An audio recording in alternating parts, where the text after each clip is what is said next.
এই আগা শুকনা এটা পেঁয়াজ খেতে অতি বেশি হয় এবং এ থেকে রক্ষা পাওয়ার উপায় হইল কি, এই দেখেন পেঁয়াজ ক্ষেত খুব সুন্দর হয়েছে এবং কি পেঁয়াজে এই সমস্যাটা সবচেয়ে বেশি হয়।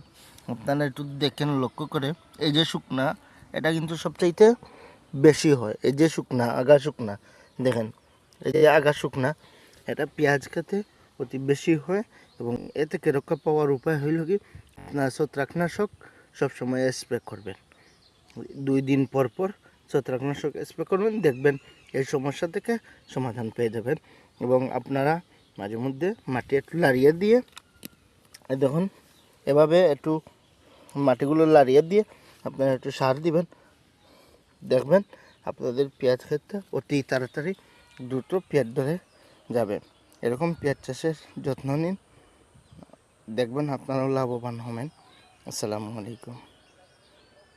এরকম ভিডিও পেতে আমার চ্যানেলটা সাবস্ক্রাইব করবেন, ফেসবুক পেজটা ফলো করবেন, লাইক কমেন্ট শেয়ার করুন বেশি বেশি করে, যাতে আপনাদেরকে দেখাইতে পারি এরকম আপনারাও পেঁয়াজ চাষ করেন, পেঁয়াজ চাষ করে আপনারা লাভবান হন। আসসালামু আলাইকুম।